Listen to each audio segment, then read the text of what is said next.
Dan saya tidak keberatan ngaji hadis dengan syekh yang salafi wahabi. Saya nggak masalah. Jadi kita bisa ngaji kepada kiai siapapun tanpa kita harus menyetujui semua pendapatnya. Kita bisa. Dan sudah jelas Islam diturunkan di muka bumi ini untuk siapa? Untuk manusia dan kalangan jin. Agar apa? Untuk memperbaiki akhlak. Yang kedua adalah kita lihat tadi itu mengulang eranya Mbah Hashim dan Mbah Nawawi dan Mbak Syamah Fatur Mas dalam pengertian begini. Sekarang ini itu saya itu tiap hari, terutama pagi dan sore, pekerjaan saya adalah ngaji online. Bukan saya ngajar, saya ngaji. Saya belajar mencari ulama-ulama. Misalnya, saya seneng banget Mas Nasir sekarang ini. Saya talaki belajar dengan seorang ulama dari Syria, namanya, sekarang jadi mufti Syria sekarang. Namanya Syekh Usamah Abdul Karim Ar-Rifai. Dia ngajar hampir semua kitab-kitab utama dalam mazhab Syafi'i. Saya belajar kitab Ar-Risalahnya Asy-Syafi'i.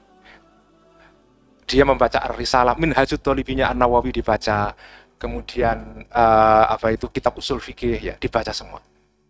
Saya belajar dari Syekh Usamah Abdul Karim Ar-Rifai.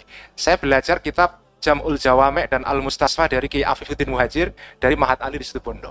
Setiap malam, tapi kalau saya nggak. Nah itu enaknya ngaji online itu kalau ketinggalan kita bisa nonton rekamannya. Kayak sepak bola begitu, rekamannya bisa kita tonton. Ya. Jadi nggak pernah ketinggalan. Nah sekarang ini kita itu bisa belajar dari ulama di Timur Tengah tanpa harus ada di Timur Tengah. Kita duduk, tetapi syaratnya ngaji online itu begini. Ini juga harus ada cara itu. Itu rasa caranya dan harus diajarkan kepada para santri sekarang. Anda kalau ngaji online itu ya seperti ngaji menghadap guru. Anda berpakaian rapi, membawa kitab, dan ya duduk seperti Anda menghadapi kiai. Itu yang saya lakukan kalau saya ngaji. Saya membawa kitab. Nah, kitabnya sekarang bisa didapatkan secara gratis di online kan. Jadi saya ini di iPad saya ini, di tablet saya ini, semua kitab yang saya ngaji ada di sini. Begitu saya ngaji, tinggal buka ini. Ada folder khusus untuk ngaji. Semua kitab-kitab ada di sini. Jadi setiap saya ngaji, saya menghadap tablet saya ini dan saya menghadap ke ini untuk YouTube-nya. Kemudian saya pasang speaker supaya jelas suara syekhnya atau kiainya. Lalu saya nyimaknya di sini. Lalu saya bawa buku untuk nyatat takriratnya. Nah, kalau Anda menata diri seperti itu, sebetulnya ngaji internet itu sama dengan ngaji di pesantren. Tapi nanti ada penjelasannya, tambahannya ya. Jadi sekarang ini santri-santri Indonesia itu bisa belajar talaki dengan syuyuh dan masyayikh di Timur Tengah yang luar biasa tanpa Anda harus belajar di sana. Misalnya salah satu syekh yang saya ikuti ngajinya rutin adalah Syekh Habib Umar Hafidh dari Darul Mustafa di Tarim ya. Saya ngaji kitab Muwatta. Tiap hari itu saya ngaji kitab Muwatta dengan dia. Saya juga ngaji kitab Muwatta dengan seorang syekh yang mazhab Maliki dari Maroko, namanya Syekh Dr. Said Al-Kamari. Itu luar biasa. Dan itu dia ngaji itu ratusan itu muhadharahnya itu, ceramahnya itu. Artinya dibaca kata per kata dari awal sampai akhir, cover to cover, kayak di pondok pesantren. Nah, ini harus dimanfaatkan. Banyak orang-orang besar, ulama-ulama di Timur Tengah yang ngaji seperti itu. Dan itu harus dimanfaatkan oleh santri Indonesia. Tanpa Anda harus pergi ke Timur Tengah dengan biaya mahal. Nah, cuma syaratnya ngaji seperti ini, itu juga ada syarat pokoknya. Tadi itu Mas Nasi bicara soal sanad tadi itu. Anda ngaji seperti ini tidak bisa kalau belum pernah ngaji langsung secara muwajahah, face to face dengan kiai sebelumnya. Artinya kalau Anda tidak pernah mondok dan pernah ngaji dengan kiai tahunan, minimal 5-6 tahun dengan seorang kiai, pernah mondok beneran ya, Anda nggak bisa istifadah atau mengambil manfaat yang besar dari ngaji seperti ini. Paling ya mendengarkan cada kayak mendengarkan konten YouTube yang lain. Ya bisa mengambil manfaat dari pengajian-pengajian ini, cuma terbatas. Jadi maksud saya adalah, ini mungkin buat Mahat Ali di NU ya, Mahat Ali yang ada, mungkin termasuk di Kebun Jambu ya, di tempatnya Abdul Masri ya. Mahat Ali yang ada itu bisa memanfaatkan materi-materi yang pengajaran dari para masyayikh di Timur Tengah ini untuk pengajaran di sini. Dan itu semua gratis. Saya itu kan tidak pernah ngaji kitab Ar-Risalah di pondok pesantren. Dan memang para kiai juga, setahu saya nggak ada yang baca kitab Ar-Risalahnya Imam Syafi'i, kecuali Gus Dur dulu waktu di di Ciganjur pas puasa tahun berapa itu ya. Nggak ada yang baca kitab Ar-Risalah Imam Syafi'i itu. Ya kalau Minhajut Thalibin banyak ya, Rawdatul Thalibin banyak, kemudian kitab-kitab Syafi'i yang lain banyak. Tapi kitabnya Imam Syafi'i sendiri Ar-Risalah itu jarang yang baca. Misalnya gini, kelemahan dasar dari studi Islam di pesantren Indonesia adalah dalam bidang hadis. Di pondok-pondok pesantren kita itu hadis dikaji. Kayak misalnya Bukhari, Muslim, Muwatta itu 3 yang sering dibaca. Tapi yang lain, kutub sita yang lain kayaknya enggak. Tapi Bukhari, paling banyak Bukhari ya. Sekarang ini saya ngaji Bukhari dengan paman saya sendiri, Kiai Muhammadun, setiap malam, ya habis Isya. Online juga.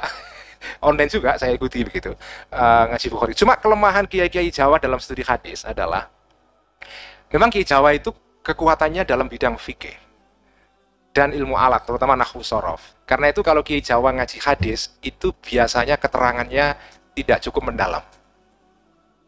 Makanya ini kesempatan sekarang ini, santri-santri kita itu kalau mau, bisa memanfaatkan durus, muhadharah, dan ceramah-ceramah para masyayikh di Timur Tengah yang ngaji hadis. Dan saya tidak keberatan ngaji hadis dengan syekh yang salafi wahabi. Saya nggak masalah.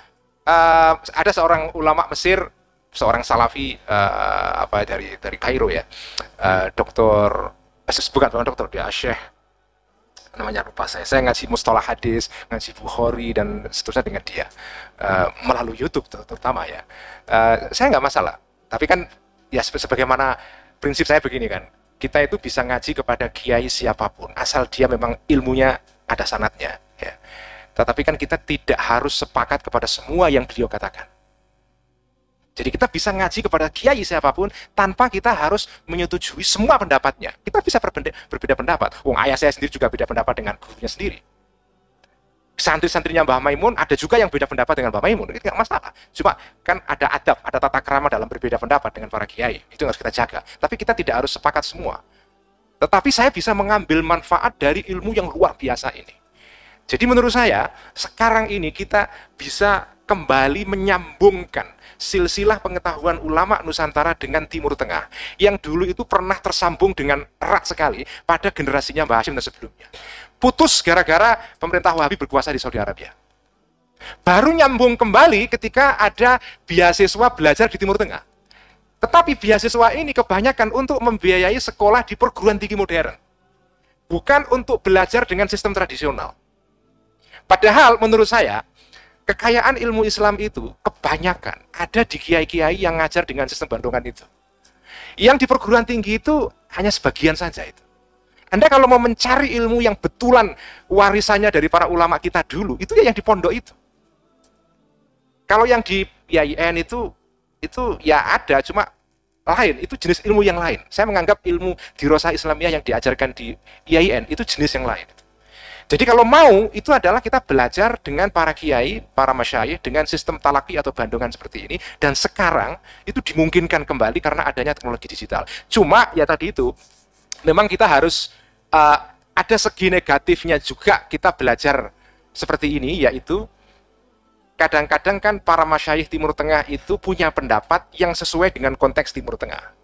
Kalau kita tidak awas ya, kita bisa juga membawa pendapat ini ke Indonesia dalam konteks yang berbeda. Jadi makanya kecakapan belajar secara digital ini juga harus dibangun. Bagaimana cara menyikapi ilmu-ilmu yang kita pelajari secara digital seperti ini ya.